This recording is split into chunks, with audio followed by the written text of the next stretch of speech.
You think you can spot toxic people from a mile away. The obvious manipulators, the narcissists, the energy vampires. But what if the most dangerous people in your life are hiding in plain sight? What if they're your closest friends, family members, even romantic partners who seem perfectly normal on the surface? Carl Jung spent decades uncovering a terrifying truth. The people who can destroy your mental health aren't the ones wielding obvious weapons. They're the ones unconsciously projecting their inner demons onto you, turning you into a vessel for their unresolved trauma without either of you realizing what's happening. If you've ever felt emotionally drained after certain conversations, blamed for things you never did, or found yourself questioning your own reality around specific people, you need to hear this. Jung identified 6 psychological archetypes that can silently poison your psyche, and once you recognize them, you'll never see relationships the same way again. Hit that subscribe button because this knowledge could literally save your sanity.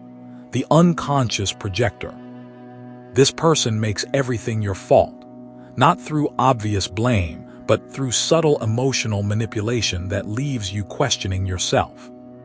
They're dominated by unintegrated trauma, and instead of dealing with their wounds, they unconsciously throw them onto you. Jung called this projection, where someone can't face their own darkness, so they see it in you instead. You become their emotional punching bag, but here's the twisted part. They genuinely believe you're the problem. When they feel angry, it's because you provoked them. When they're sad, you disappointed them. When they feel inferior, you're acting superior. You'll find yourself walking on eggshells, constantly wondering if you said something wrong, if you're actually the toxic one. That's the manipulation working. These people don't see you as a person. They see you as a symbol of everything they refuse to acknowledge about themselves. The mask wearer. Some people are so obsessed with their image that they've forgotten who they actually are underneath. Jung called this over-identification with the persona, the social mask we all wear. The problem starts when someone believes they are the mask. These people are masters of functional superficiality. Perfect conversations, flawless behavior, always saying the right thing, but something feels off. There's no spontaneity, no authenticity, no real depth. Everything feels rehearsed. The danger. They'll project this demand for perfection onto you too. Express a raw emotion, show vulnerability, or step outside their script and they shut down. They can't handle anything that reminds them of what they've buried inside. Living with them slowly suffocates your authentic self because you start performing too, just to keep the peace. The shadow denier. This is the person who's always controlled, always polite, always appropriate. They pride themselves on being balanced and reasonable. But Jung warned us, the stronger someone's facade of perfection, the more violent their shadow becomes. Everything they consider ugly, wrong, or unacceptable gets shoved into their unconscious basement. It doesn't disappear, it festers. These people can't tolerate weakness in others because it triggers their own denied vulnerability.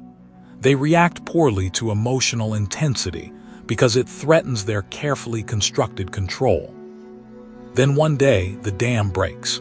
Years of repressed anger, envy, sexuality, and ambition explode outward.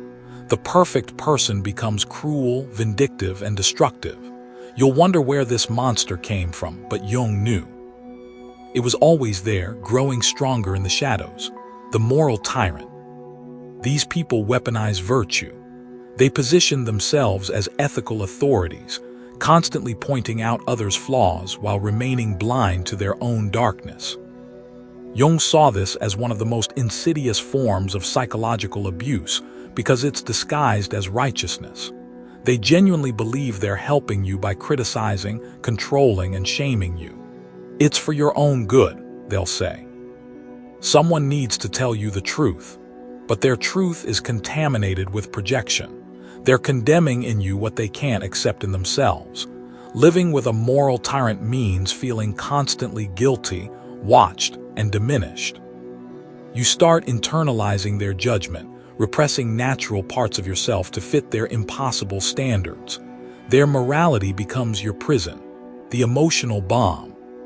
Some people are completely at the mercy of their unconscious complexes, those autonomous emotional clusters that Jung described as fragments of undigested trauma. One moment they're loving and sweet, the next they're exploding with rage or shutting down completely. A simple comment triggers an old wound, and suddenly you're dealing with someone who's not present anymore. They're reliving past abandonment, rejection, or humiliation. The problem is, this happens unpredictably. The inconsistency becomes addictive because you keep hoping for those beautiful moments of connection. You'll find yourself constantly adapting, avoiding certain topics, measuring every word to avoid triggering their emotional landmines. But here's the brutal truth. Those landmines aren't your responsibility, and you can't diffuse them. The energy parasite. The most subtle destroyer is the person who doesn't want your presence. They want your energy. They feed on your attention, empathy, and time until you're completely drained. Jung understood this as a pathological symbiotic relationship where healthy boundaries dissolve. They need constant comfort, daily reassurance, your perpetual availability. Behind their neediness is a void that isn't yours to fill, but they'll make you feel guilty for having boundaries. Selfish for wanting space, cold for needing distance. The exhaustion isn't just physical, it's existential. Your soul feels devoured, your sense of self eroded. You stop knowing where they end and you begin. Breaking free. Jung's solution was radical. Make the unconscious conscious. These patterns only have power when they operate in darkness. Once you can name what's happening, you reclaim your psychological sovereignty. This isn't about blame, it's about clarity. We've all played these roles at different times. The difference is whether you have the courage to look within and take responsibility, or whether you project that weight onto others. Recognition is your first weapon, boundaries are your shield, and consciousness, that's your path to freedom. Which of these archetypes have you encountered? More importantly, which ones do you recognize in yourself? Share your insights in the comments.